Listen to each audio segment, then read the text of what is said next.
बुनकर, लोहा बनाने वाले और फैक्ट्री मालिक। अभी हम लोग इस पाठ के अगले विभाग में प्रवेश कर चुके हैं। तो चलिए बच्चों आगे बढ़ते हैं।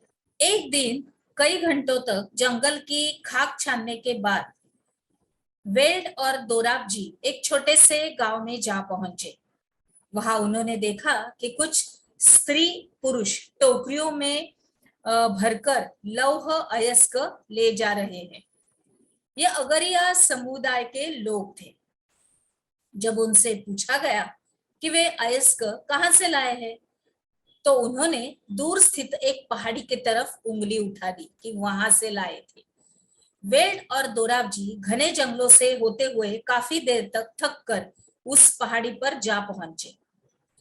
जब उन्होंने पहाड़ी का अध्ययन पूरा तरह से किया, उसके बाद वेल्ड ने बताया कि उन्हें जिस चीज की तलाश थी वह मिल चुकी है। अभी रजारा पहाड़ियां दुनिया के सबसे बेहतरीन लौह अयस्क भंडारों में से एक थी। लेकिन यहाँ एक परेशानी थी। यह सूखा इलाका था और कारखाना चलाने के लिए आसपास कहीं पानी नहीं था। लिहाजा कारखाना लगाने के लिए सही जगह के बारे में टाटा की तलाश जारी रही।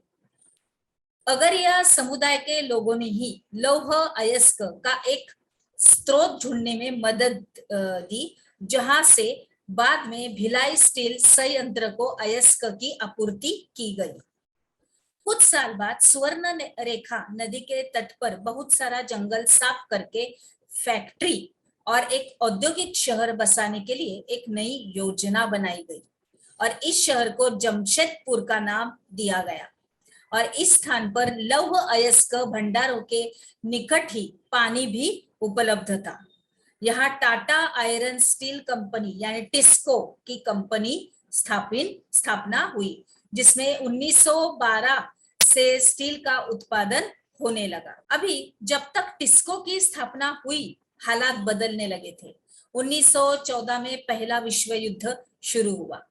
ब्रिटेन में बनने वाले इस्पात को यूरोप में युद्ध संबंधी आवश्यकताओं को पूरा करने के लिए झोंक दिया गया और इस तरह से भारत आने वाले ब्रिटिश स्टील की मात्रा में भारी गिरावट आ गई और रेल की पटरियों के लिए भारतीय रेलवे टिस्को पर आश्रित हो गया, उसके ऊपर निर्भर हो गया कि यहाँ से हम लोगों को ये चाहिए।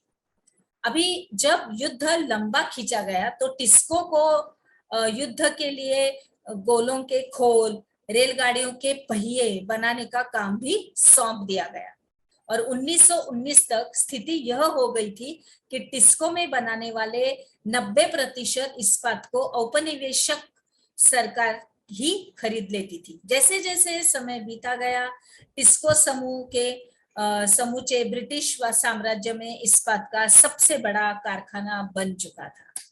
अभी चित्र हम लोग 14 देख रहे हैं। स्वर्ण रेखा नदी के किनारे बनी Tata iron and steel factory 1940 में हम लोग यहाँ पर देख रहे हैं उसका एक चित्र। आगे बढ़ते हैं बच्चों। जापान में औद्योगिकरण के शुरुआती साल कैसे थे देखते हैं। चलिए, 19वीं सदी के आखिर में जापान के औद्योगिकरण का इतिहास भारत के औद्योगिकरण में से बिल्कुल उल्टा दिखाई देता है। भारत में औपनिवेशिक सरकार ब्रिटिश वस्तुओं का बाजार बढ़ाना चाहती थी और इसीलिए उसने भारतीय उद्योगपतियों को किसी तरह की सहायता नहीं दी। दूसरी तरफ जापान की सरकार ने अपने देशी उद्योगों को खुलकर बढ़ावा दिया था और 1868 में जापान की सत्ता संभालने वाले मेजी राजवंश का मानना था कि जापान को पश्चिमी प्रभुत्व का सामना करने के लिए औद्योगिकरण के रास्ते पर चलना चाहिए। अभी इसीलिए क्या हो गया कि उसने औद्योगिकरण को आगे बढ़ाने के लिए कई महत्वपूर्ण कदम उठाए और इसी क्रम में डाक सेवाओं, टेलीग्राफ, रेलवे, उसके बाद बाष्प चलित जलपोतों का विकास किया गया। अभी पश्चिम से नवीनतम तकनीकी का आयात किया गया और उसे जापान की जरूरतों के हिसाब में ढाला गया। जापानी पेशवरों को प्रशिक्षित करने के लिए विदेशी विशेषज्ञों को बुलाया गया और निवेश के लिए सरकारी बैंकों में उद्योगपतियों को उदार शर्तों या कर्ज दिए गए। सरकार ने पहले विशाल इस उद्योग शुरू किए और बाद में उन्हें सस्ती कीमत पर व्यावसायिक घरानों को बेच दिया। अभी भारत में औपनिवेशिक प्रभुत्व ने औद्योगिकरण के रास्ते में बाधाएं सब कुछ पैदा कर दी थी कि जबकि जापान में विदेशी कब्जे के भय की वजह से ही औद्योगिकरण को बढ़ावा मिला था। लेकिन इसका एक अर्थ यह था कि जापान का औद्योगिक विकास शुरू में ही बहुत ही जुड़ा हुआ था। तो आगे बढ़ते हैं बच्चों। सूती कपड़े की तरह लोहे एवं इस्पात के मामले में भी औद्योगिक विस्तार तभी शुरू हुआ जब भारत में ब्रिटिश आयात गिरने लगी थी और भारतीय औद्योगिक वस्तुओं की मांग में इजाफा हुआ। और ये बदलाव पहले विश्व के दौरान और उसके बाद सामने आया था कि जैसे जैसे राष्ट्रीय आंदोलन विकसित हुआ, औद्योगिक वर्ग ताकतवर होता गया और सरकारी संरक्षण की मांग बुलंद होती गई। भारत पर अपना नियंत्रण बनाए रखने के लिए संघर्षरत ब्रिटिश सरकार को औपनिवेशिक शासन के आखिरी दशकों में इनमें से बहुत सारी मांगे माननी पड़ी। अभी युद्ध की जरूरतों को पूरा करने के लिए टिस्को को अपनी क्षमता और फैक्ट्री का आकार जो था वो बढ़ाना पड़ा।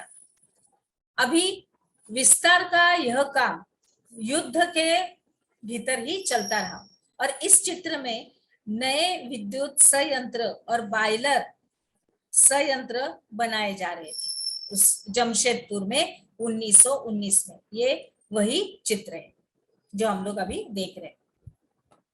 आगे बढ़ते हैं बच्चों। हमने क्या सीखा इसके अंतर्गत?